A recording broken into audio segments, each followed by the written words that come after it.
We're going to call you out for the clown that you are. But people are afraid to do that. People are afraid to call a clown a clown.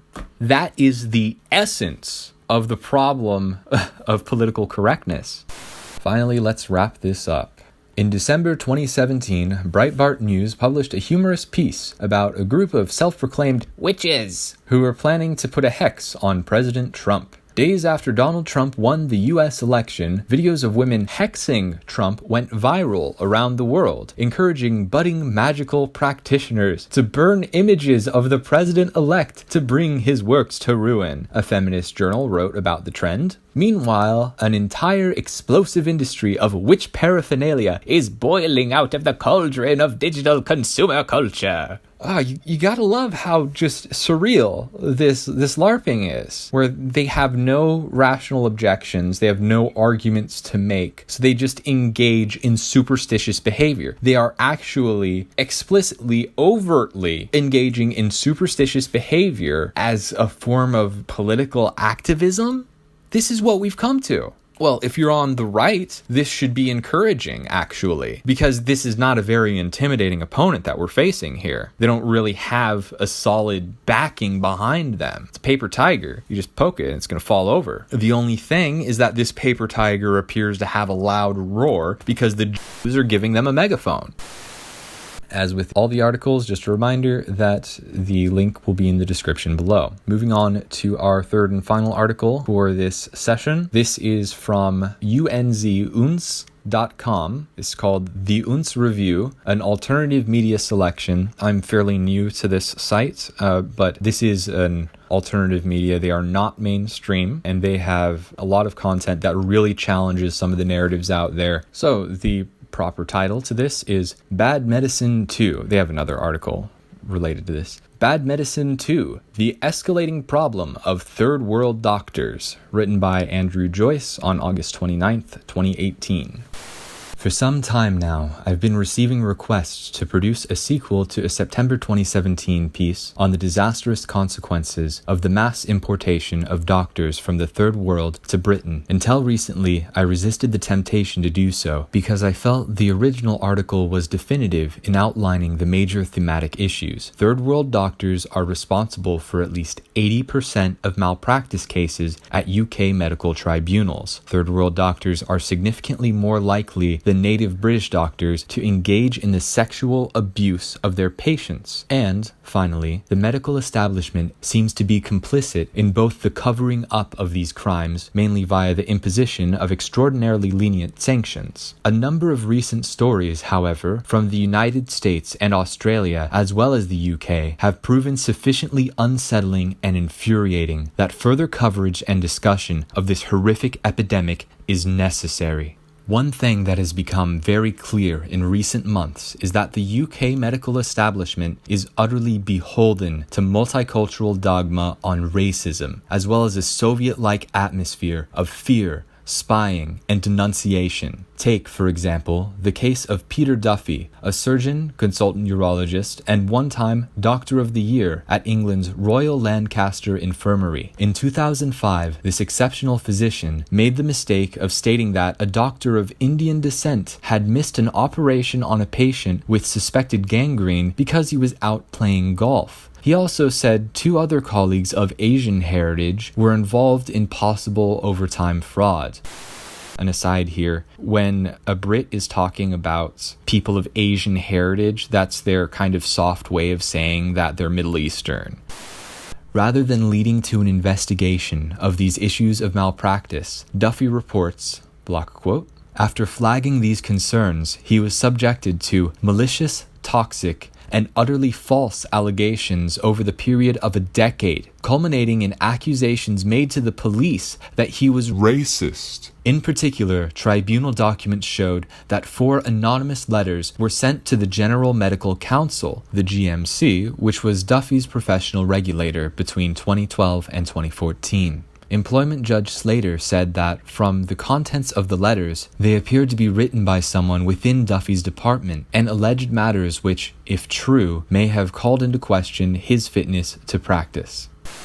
aside, we see a lot of things where people cry wolf, they cry out racist, where there's allegations that this person is under a judicial trial for saying things that are inconvenient, and this is like so mildly inconvenient. Hey, this guy had shitty behavior. He's a surgeon or a doctor of some sort that's going to be treating this guy with gangrene, but instead of doing his job and treating someone who's suffering from a really shitty situation, he's out playing golf. And there's a couple of people where instead of putting time on the clock, they're engaging in overtime fraud when people need to be helped, and they're just fucking neglecting that. They're just neglecting that duty. He's pointing out third worlders' shitty behavior, and he's being punished for it because it is very Soviet style in the sense that you can't say anything against these protected classes. You cannot say a word that goes against these untouchable people that can do no wrong. You're the one that's doing wrong if you say anything bad about them. Oy vey. How could you? You're a racist. You're terrible. It's fucking Soviet, fucking Bolshevik, and this should not be allowed in our societies. These fucking third worlders should not be allowed in our societies. And this demonization of anyone who speaks out against this harm that is coming to our societies, we should not allow this to happen. But even the mildest attempts to resist this are met with cries of racist. Oh, it's so terrible. Back to the article. Under scrutiny and suspected of having racist tendencies, in 2015, Duffy transferred to another hospital. It was at this hospital that Duffy was voted Doctor of the Year by patients and colleagues. Take note of that. This guy is not a bad doctor. This guy cares about doing a quality job, which is probably why he reported on, these guys are not doing their job. I want to serve the people. I want to help the people. He becomes Doctor of the Year when he moves on to another hospital. He's basically excommunicated from where he was living and working before, where he had to find a new position because people were crying out racist. But this is an upstanding guy who's doing so well in his job as to earn an award for it. An award based on merit, by the way, not off of fulfilling a demographic. And that's something that's increasingly racist, is giving awards based off of merit. But that's another discussion for another time. Going into a whole different can of worms with liberal deconstructionism of the racism of white society and bullshit.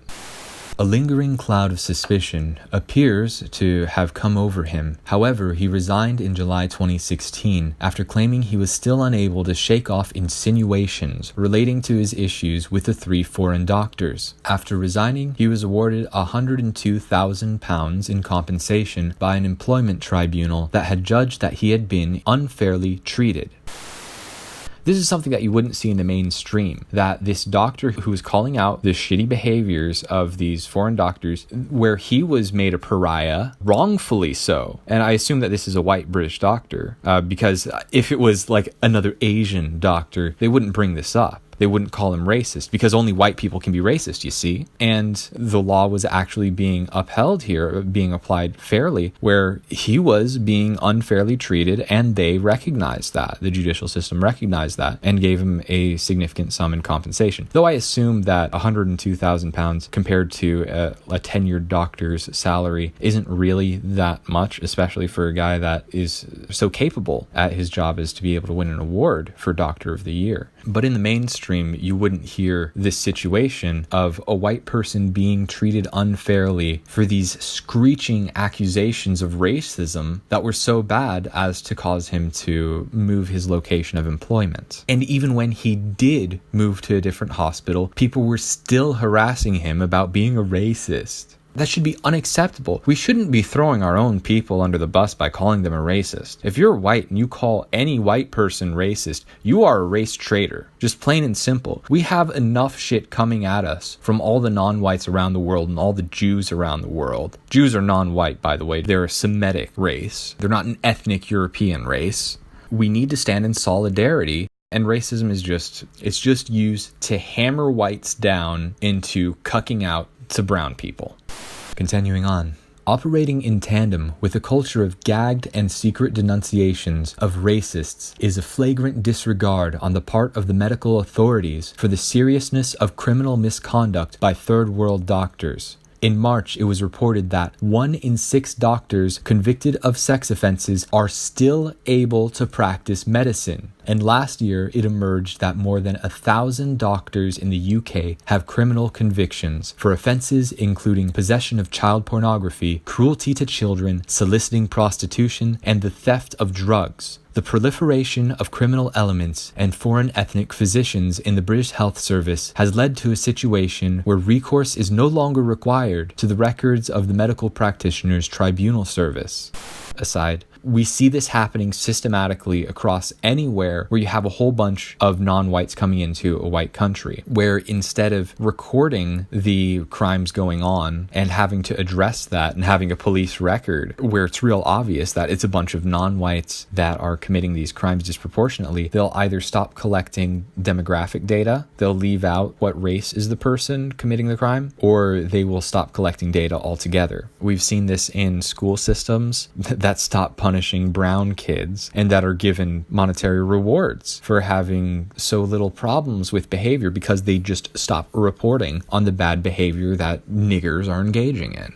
And from this case here, we see that there is significant social recourse and even economic recourse to calling out sand niggers for having shitty behavior. Also, where all these doctors are doing a lot of crime with being convicted of sex offenses and having other criminal convictions, disproportionately, by and large, these are non-white doctors. These are third world country doctors. There are links to this as well within the unz.com article, if you want to dig into that as well. Continuing on. There are almost daily headlines involving malpractice and sexual abuse among foreign doctors, though these pieces are always straining to treat the case on an individual basis. The aim of the following is to collate some of the most pertinent cases from the last 11 months in order to demonstrate a horrific pattern that is getting worse, not only in Britain, but throughout the West. As white populations age and we divert more and more money away from training our own youth, we will become more and more reliant on immigrant doctors and minority nurses with low aptitude, poor training, and brutal sensibilities. This is a terrifying prospect. Part 1. Sexual abuse. Sexual abuse and misconduct remains the foremost cause for legal proceedings against foreign doctors. As suspects, defendants, and convicted criminals, South Asians from India and Pakistan are overrepresented to an extraordinary extent. In July, accident and emergency doctor Mohammed Tariq, 55, was struck off the medical register after fondling a 20-year-old patient during a routine medical exam. The victim, referred to as patient A throughout the hearing, recalled how Tariq watched her get undressed in a counseling room in University College Hospital before he pulled her underwear down to her thighs and smirked as he said she had a nice body. Despite the patient saying that she felt uncomfortable as he fondled her genitals, Tariq laughed and said, "This isn't the first time this has been done to you." He then asked for her phone number and offered her free treatment at his private practice, suggesting they go out for a curry. This is the third world courting process in practice, laid bare for you to see.